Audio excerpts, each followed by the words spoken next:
Sawa ka na ba sa motor mong underbone at nakukulangan na sa bilis? Gusto mag-upgrade yung kaya makipagsabayan sa mga racing sa Marilaki? Pwes mo ang deserve mo tong ipapakilala ko mula sa FKM Motorcycle Philippines. Skinny How Vlogs nga pala. Let's do this!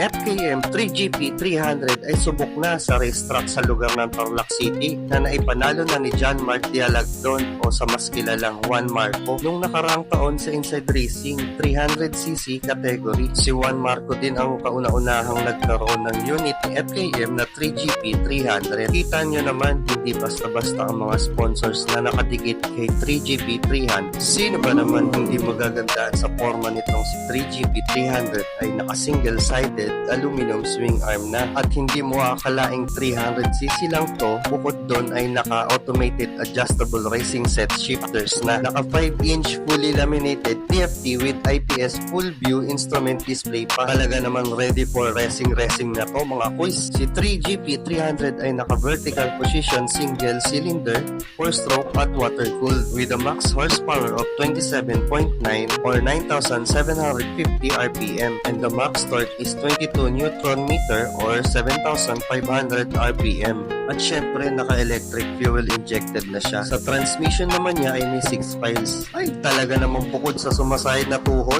iwan pa kaluluwa mo sa arangkada at bilis nitong si 3GP300. Sa front suspension naman niya ay naka-inverted double shock absorber. Samantalang sa rear suspension naman niya ay naka-adjustable monoshock absorber. Sa front tire naman niya ay may sukat na 110 by 70 by 70 at sa rear tire naman ay may sukat na 150 by 60 by 17. Front and rear brakes niya ay naka-disc plates na at naka-anti-lock braking system na rin siya with a wheelbase of 1,380mm at ang seat height naman niya is 785mm.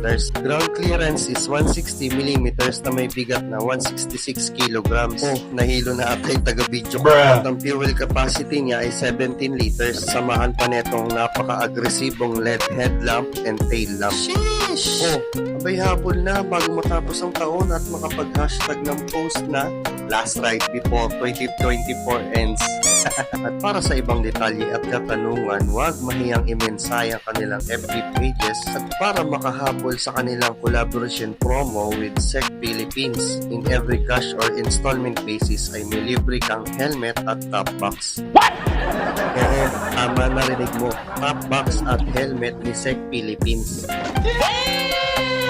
Oh, ano pa hinihintay mo? Avail na at pumunta sa mga pinakamalapit na branches ni FKM sa lugar nyo. Pabagal-bagal siya. Hanggang dito na lang muna for today's vlog. Paalam!